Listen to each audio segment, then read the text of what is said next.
Hi, this is Jiang from ee542. This is lab 2 about Amazon AWS. The first part is setting up the AWS. First, we're gonna create a new VPC in the subnet 10.0.0.016. Then we create 4 subnets for the server, client, and for public IP address over the internet to client, server, and router EC2 instances. Then we create an internet gateway and attach it to the corresponding VPC. And also we're gonna add the default routes with 0.0.0.0/0. Then the VPC network have the access to the internet. Then we're gonna create the 3 elastic IPs. I'm gonna show you how to do it. First, create a VPC here and give it a name and give it the 10.0.0.0.0/16. Then create it. And the subnets is also quite easy. We just create the subnet here, choose the right VPC, and give it a name and 10.0.0 here like 1.0.24. Then create it. Then we're gonna create the internet gateway. It is also quite easy. We just create the internet gateway here, give it a name, and then we attach it to a VPC. Then we're gonna have a routing, create a route table. After we create it, we just go to the routes and edit routes and add routes. We do it here. We do it just like this. Then we just save the changes and allocate elastic IPs.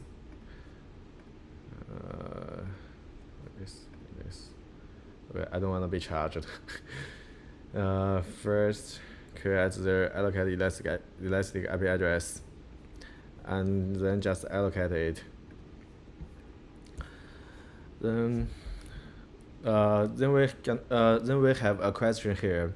How is Amazon able to convert my IP address to enrich my private IP on their interface?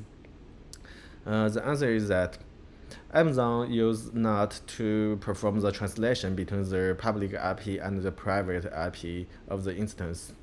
The NOT device forwards the traffic to the destination using its own public IP address and masking the private IP of the sending instance.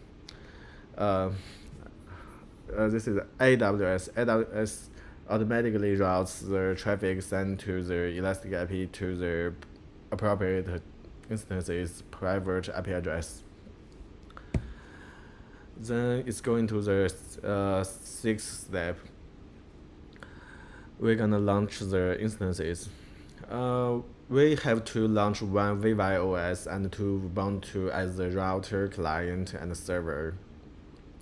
During the launching process, we need to create a new key pair. It will help us to log in. The SSH. About the network setting, we need to select the right VPC and the subnet.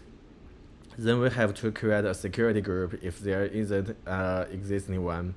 In the security group, security rules with type SSH, all TCP, all UDP, and all ICMP IPv4 should be added with the source type as anywhere to allow PIN, IPEF, and TCP UDP packet exchange.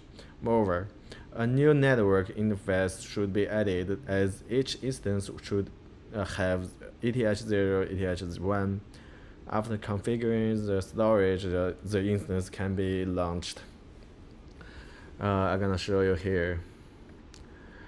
Instances, launch instances. Give it a name like VivaOS and search for the image VivaOS. Just choose a random one. It's okay. And the instant type it doesn't matter. And I'm gonna use this as a key pair. Also, we can create a new key pair. Just give it a name and save the p.pem. The network setting, we choose the VPC, and we have to choose the subnet like the network one, and we're gonna create the security group. As I already have one, so I just select the existing one security group. This if we want to create a new one, first the SSH should be anywhere, and we should have a custom UDP anywhere, custom OTCP anywhere. This is also all UDP, and all ICMP before, and also anywhere. And the network configuration, we should add a new network interface here, and choose the right subnet, and the configure storage.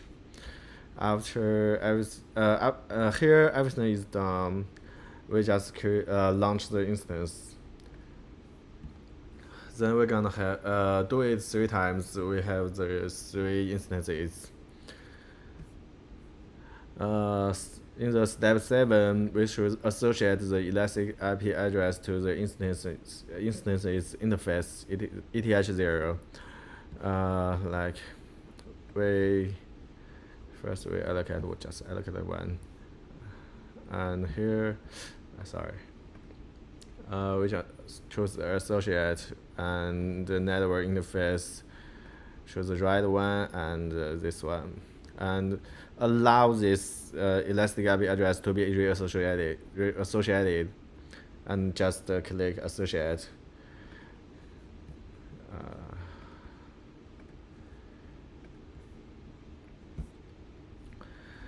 Then we have to disable the source desk check of VivaOS interface adapters. VivaOS and networking, and click it. Actions, choose it. Actions, change the source destination check, and don't enable it, disable it. This step will allow the VivaOS to process the traffic that is not destined for its private IP address, so it will allow it to act as a router. In the next step, we're gonna change the routing table of client and server to redirect the traffic to VivaOS. The command is like this. We can see that here. Sudo root add /net, and this is the subnet, and this is the internet gateway. Also, yeah. Then we click.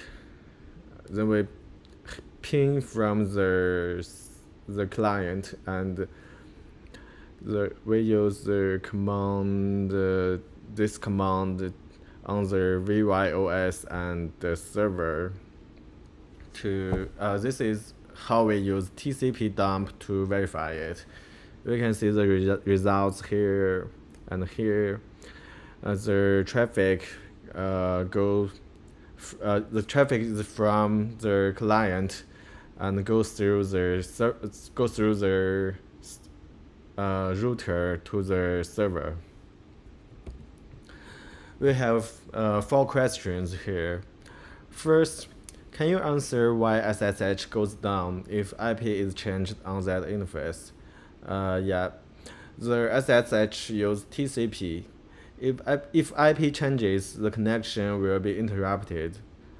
The second question is that what can be used in vivaOS virtual machine to start DH client in vivaOS VM virtual machine?